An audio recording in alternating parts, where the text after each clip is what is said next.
Welcome back to The Build, a nation challenge. Domestically, we won it all.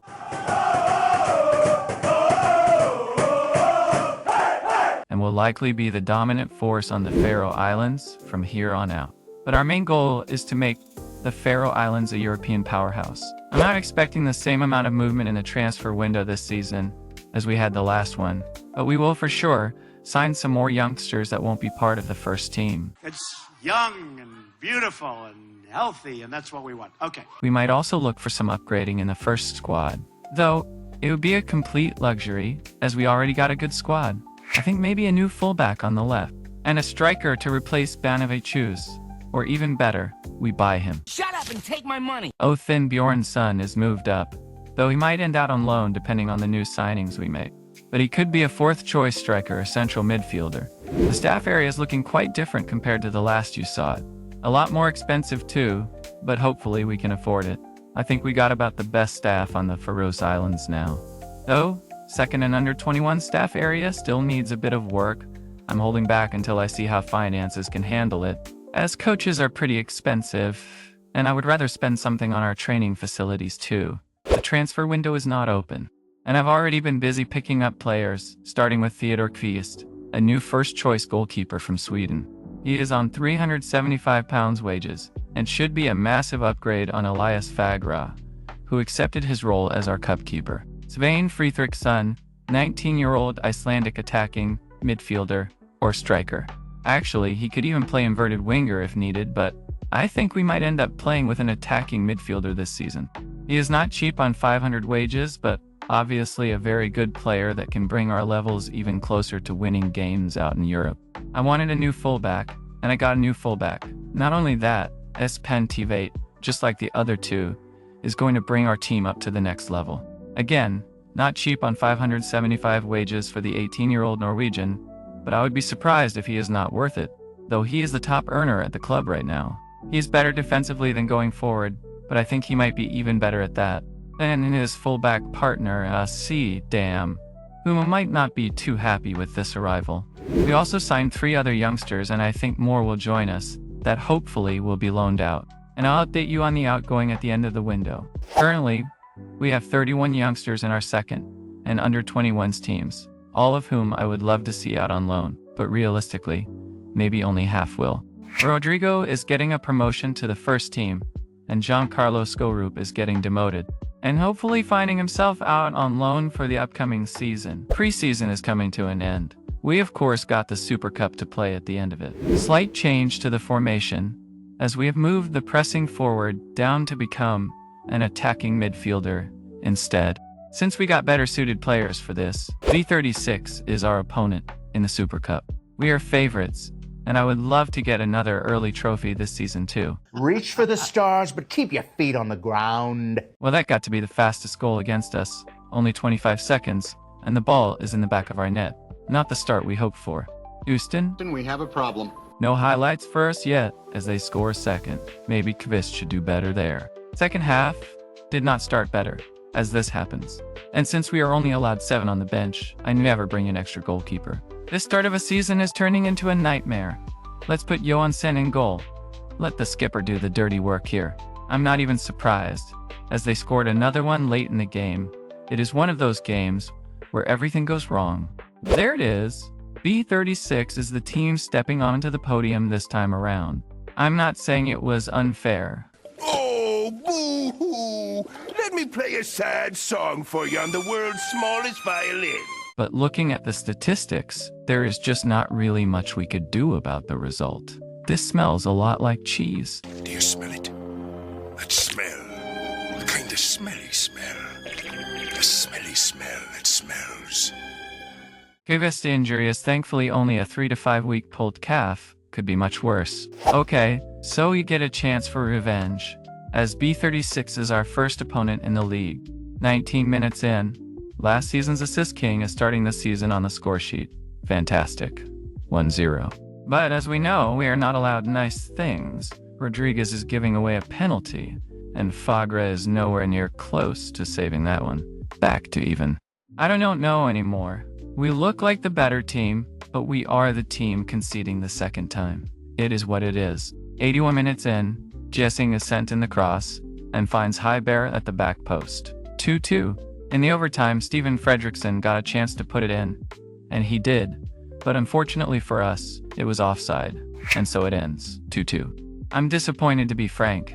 I think we should be doing much better with the players we have. Maybe using the attacking midfielder was a wrong choice. And I'm also worried about our poor performing central defenders. None of them seem to be doing too good at the moment. Next match against Havnar Boltfalag, I decided to use our other tactic from last season. While we did win it very late in the overtime, I think it is fair to say that we might be cursed with the cheese effect. Oh my God. What is that? What was that?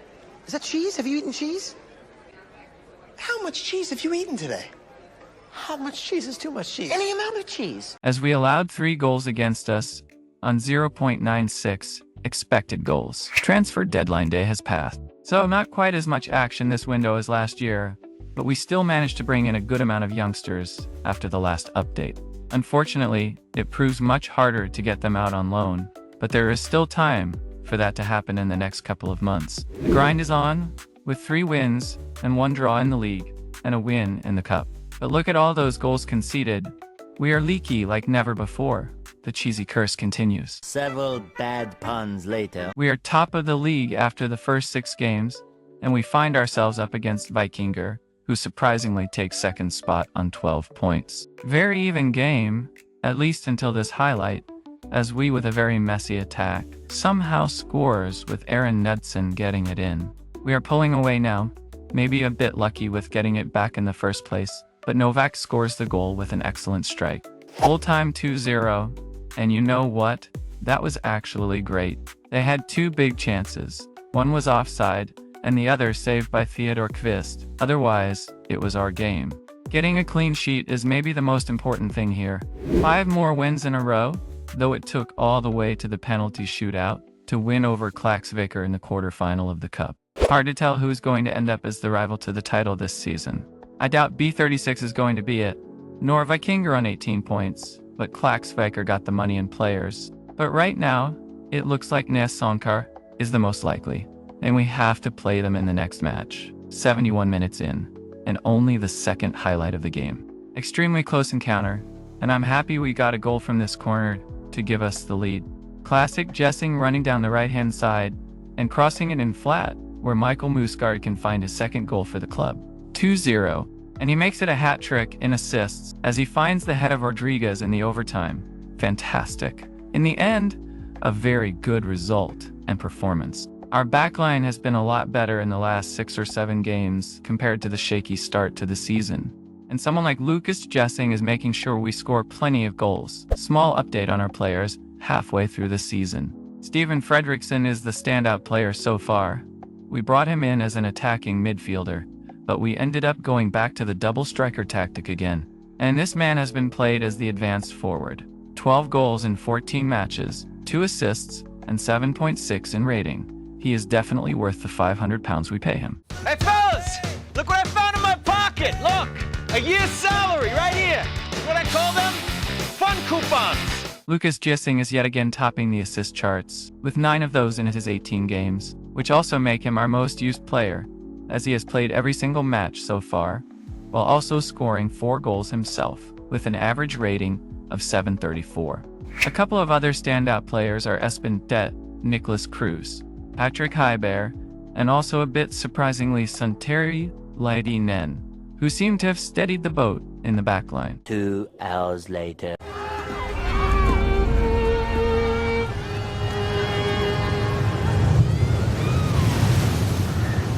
Gentlemen, it has been a privilege playing with you tonight.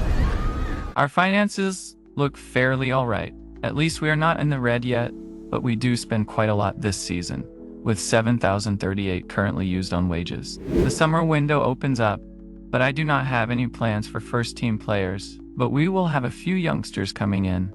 Alright, not as bad as last season's draw, as this time around we get Sheriff Tiraspol. And of course, this being the Champions League, also slightly more money if we could go on a run. I want to see all your money. Excuse me? Show me where the money lives. Oh boy, I gotta go back on my word. We do bring in a player for the first team after all. Jordan Royendijk is a winger on the right-hand side, but we will be using him as an inside forward. This was maybe our weakest area, and I thought, sure, why not? This guy looks good for a fair price. 550 wages is okay for me for this type of player. He does take up a foreigner spot, but we had one in spare.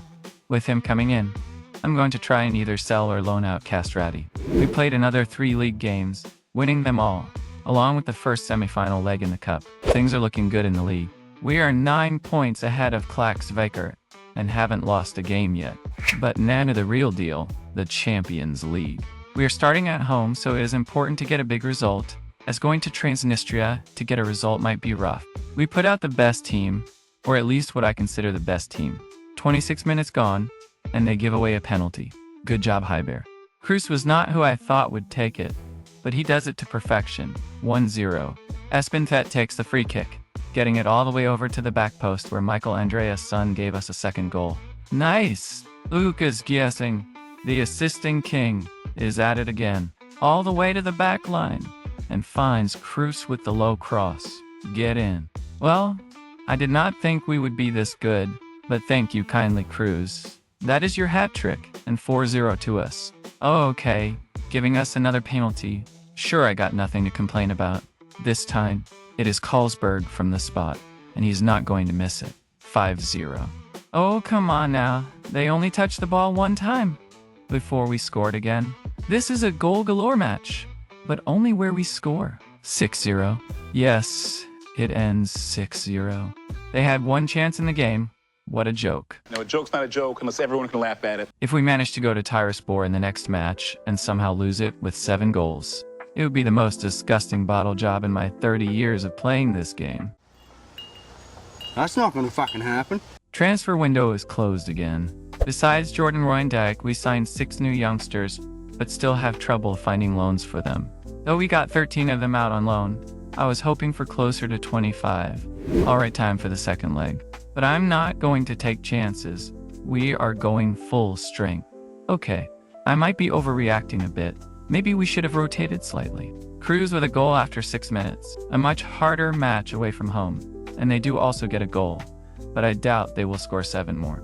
I do not like conceding goals, but I was expecting them to be a lot better this time around. Well, they still need 6 more. Now I'm getting annoyed. That is their 3rd goal in 15 minutes. This is fine. I'm okay with the events that are unfolding currently. There we go, 7-3 on aggregate. I'm happy with that, and we can be very happy with them collapsing in the first game, as this second one was pretty hard as expected. Tel Aviv in the second qualifier round. That is about as hard as Vienna was last season. If we did manage to get through them, we would face either Bate Borisov or Ludogorets. Both of those are much easier than Tel Aviv. This time, we are going to Israel to play the first match, so any result not leaving us with a massive hill to climb at home would be nice. Smash and grab. Here we go. I'll call it now. Lucas Gissing is so far my favorite player of the series. This man just knows how to make other players better. 1-0. Thank you very much. Royendijk's first goal for us too. Espintvet from the corner into Santeri Latinen. We did not deserve to be 2 goals in front, but I do not care if we smell a bit cheesy. It ain't easy being cheesy. It is getting disgusting now. Heiber assisted Royendijk at the back post. This is very, very surprising. We are outplaying a team with much better players. Yes, give me more goals, please. Carlsberg, the creator. Bjornsson scoring the goal. Absolutely loving it. Again, Carlsberg on the assist, and this time Cruz getting it in with a header. Honestly, I don't even know what is happening here. Oh my God! Okay, it's happening. Everybody stay calm. What's the procedure, everyone? What's the procedure? Stay calm! Wait. Everybody calm down! Take any of their players, and they are better than any of ours. This is such a crazy result, and of course the biggest in the club's history. We go again. The second leg, with a 5-goal lead, should be easy, right? Well, I would not be surprised by a small comeback by Tel Aviv. No, never. Or maybe not, as we got an early goal. Lucas Gissing delivering it to Hummelland's head. They do claw one back after 29 minutes, but still need 6 more to beat us. We got them on the counter, and this is a good one. Actually, an absolutely stunning goal by High Bear with this pinpointed shot into the top corner. Tick for tack, they get another one. But at this point, it is close to impossible to catch our lead. Hate to see it, but it won't change the fact that they need 4 more goals just to break even. Rodriguez on a corner kick? Not sure why, but he did take it. And that leads to a goal for Santeri Latinen. Full-time 8-3 on aggregate. By far the biggest result for Suduroy, and I believe a shared record with Klaksvik, as they reach third qualifier round in the 23-24 season in real life. If we manage to beat Ludogorets in the next round, we will be up against Malmö, or Olympia, in the last one, third qualifier. And this time, we start at home. While this might not be as hard as Tel Aviv, make no mistake, we are not the favorites here, and they do take the lead early on. Not a good start, as we need a big lead in our home game.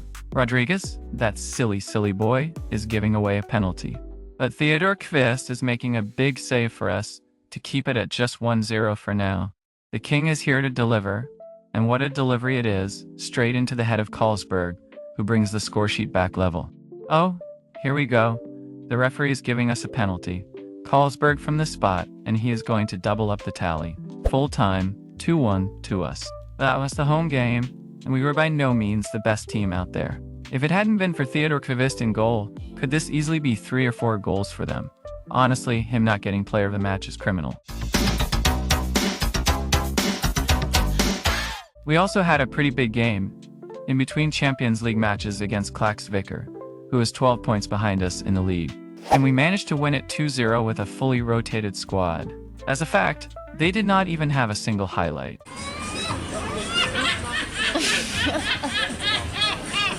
I suppose here in our 5th season is the point of no return to us becoming the force of dominance. Anyway, back to the important stuff, as we are traveling to Bulgaria for the second leg against Ludogorets. I do not like what I see early on, and it only took them 18 minutes to bring the aggregate score to 2-2. Oh no, this is going to be our doom. Novak getting double booked in the first half. We are down to 10 men. We're doomed! Doomed! VAR is giving them a penalty, but thankfully this guy is nowhere close to scoring. Not sure how we did it, but we did it. We got all the way to 90 minutes, but the question is, are we going to get away with another 30 minutes in extra time? Well, I doubt it. But there is still a small hope. Don't. Don't what? Don't give me hope. Holy moly, we actually did it. We got to the penalty shootout. That alone is brilliant, but how about we take all the glory? First man on the spot, Carlsberg, perfect penalty by him. Their turn, and he makes a complete fool of himself. Rodriguez is stepping up, 2-0, another perfect penalty. Kvist went the wrong way, 2-1. Sven Fredriksson, not top goal scorer for nothing, almost lobs it in. Again, Kvist got it wrong, but also a good penalty by their player. Jordan Royendijk is up, another good penalty, though their goalkeeper got close to saving it. All Kvist needs to do is save this one, and we win it. Unfortunately, he got the side right, but not quickly enough. Arnold Svensson, he can end all of this. Oh no, that was a terrible strike. This might not end how we want it, unless, yes, Kvist to the rescue. We did it. This is the biggest result in Faroes football history on club level.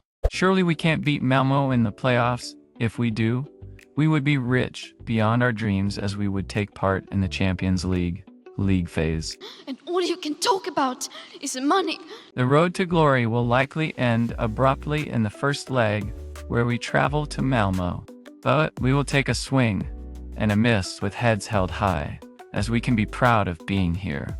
Oh boy, this might end in a massacre, and we are on the bad end of the stick this time. 1-0 for them after 3 minutes. Or maybe not. King Jessing, He's my king, from this day until his last day. Is finding Arnold Svensson, who, very unlike him, is finding the nets with a great shot. A couple of minutes later at our back post, we conceded again, so we went behind again. And they also scored a third goal, so maybe it will be a massacre after all. Yes, make that 4 goals with another goal from Ali. Second half, they keep on going, scoring for the 5th time against us. But we managed to get one back, and a really good goal at that. High Bear with a really good long-range shot, but it was what led up to it that was outstanding. 5-2 is how it ends, and with us having to score 3 goals just to get equal in the second leg at home, I would call this close to impossible. I want to help you. I want to help you get whatever you want. Here we go. Time for Mission Impossible.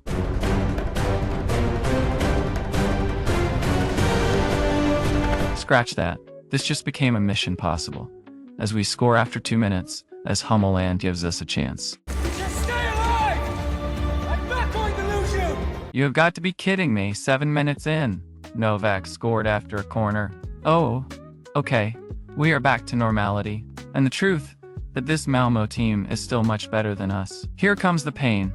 We give away a silly penalty, and that makes it 4-7 on aggregate, as they score it. Just before first half ends, Hummeland is again giving us a small hope for the second, as he scores again. I'm a genius, as I put High Bear in from the start of the second half, and he is 4 minutes later, giving the early goal we desperately needed. 6-7 on aggregate. Agustin Manenti hitting the post via their goalkeeper, and Cruz is there to pick up the second ball. Putting it over the line. This is crazy. This is very crazy. 7-7 on aggregate after 90 minutes, and I decided to go for the win, as we look like the better team. So we got double fresh legs up front for the extra time. 102 minutes in, Santeri Latinen is penalized, and we are given the penalty. High Bear, the man, or should we call him the kid, making the impossible possible. You know, let's call it kicking impossible. Let's call it kicking impossible. Full time, 8-7 on aggregate in our favor.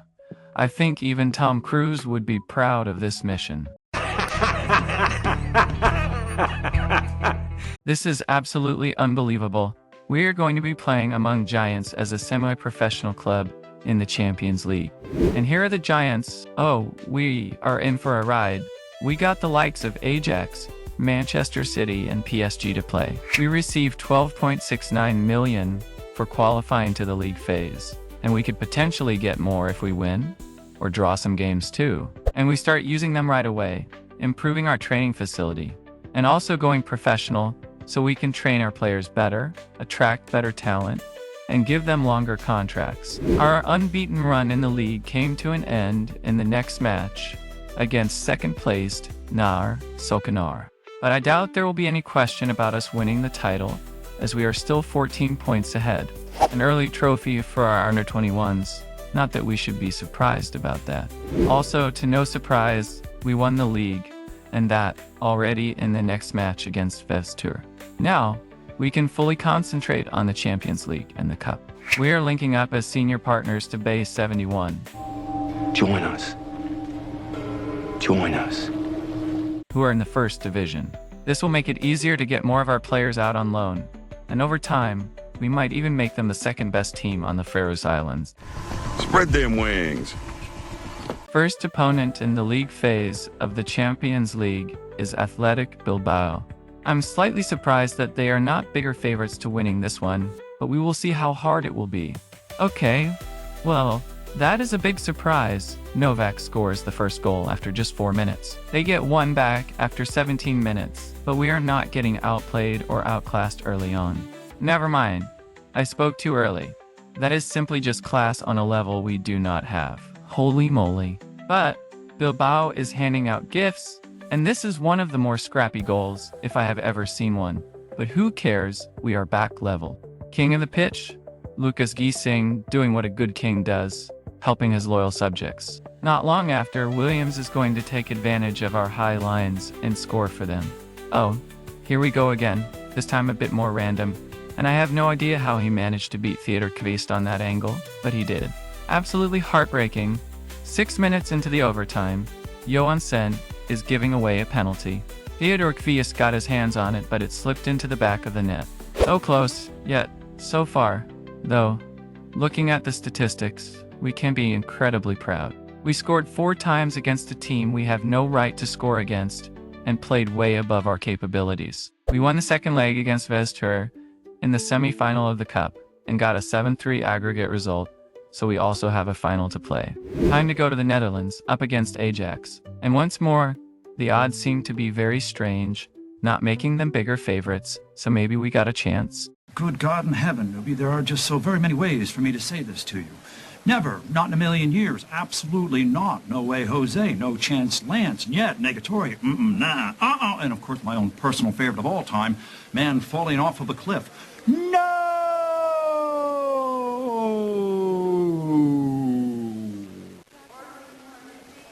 Dr. Cox? Well, if that is going to be the case, we need to not give away first a free kick, and then, by the same person, a penalty. Silly mistakes by man on tee. No chance for Theodore Kviest this time around.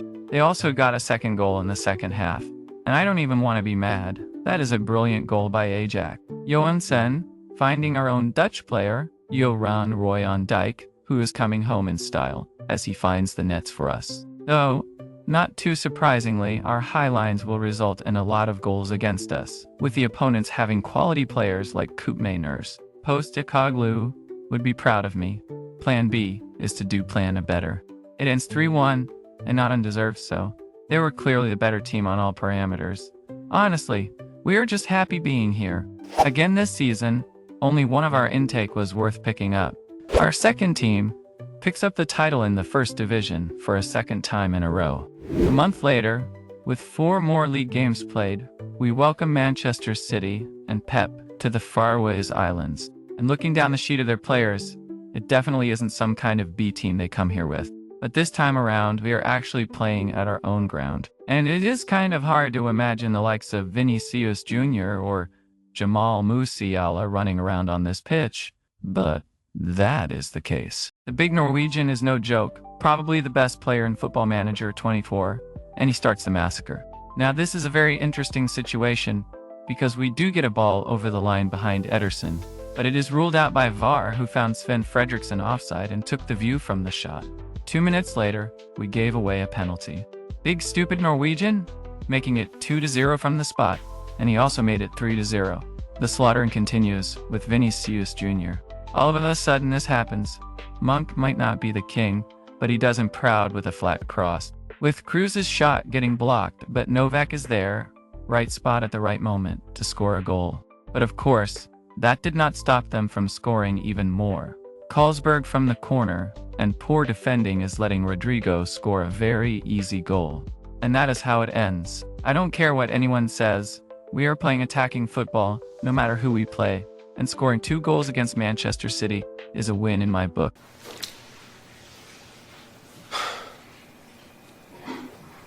Eintracht Tarfalag is going to be our opponents for the cup final. We are favorites, and it would be a great way to end the season with a second trophy. Novak into Cruz, who pulls the trigger fast to bring us in front after 2 minutes. Espen Tveit is winning us a penalty, and Cruz is not taking advantage of this, as his effort is saved. King Guessing is taking a shot from range and gets extremely lucky with a deflection, as this is an own goal. We won the match 2-0, as our players are stepping on the podium, getting our second trophy this season. While we still technically got more games to play, this is the Faroe Islands end to the season, and we will play the rest in the next episode. Lucas Jessing won Defender of the Season again this season. Sven Fredriksson got the Golden Boot, with his 16 goals in the league, and we again have 6 of our players in the Team of the Year. Some other notable players this season, starting with Nicholas Krause, who is our top average rating in all competitions. Patrick Heiberg, with 7.13 average rating, and double figures in both assists and goals, also had a good season, along with Santeri Latinen, who was the first central defender ever getting a green average rating for the club. All of our teams managed to get through the first round in the Conference League qualifier. Avnar Boltfellag got beaten in the second round, but B36 got through, and so did Klaksvíkar in their matches. Unfortunately, they both got kicked out in the third qualifier, but that is still by far the best season so far, especially with our Champions League in the mix too. We are 17th currently on the current coefficient points list, which is fantastic, so we should move up a couple of places next year. This was a very long episode, but I hope you enjoyed it, though I will be cutting out more and more of the Faroes League and less relevant things. so we can focus on the more important things in Europe. Good night, ladies. Good night, gentlemen. So long, everyone. It's time to leave you now.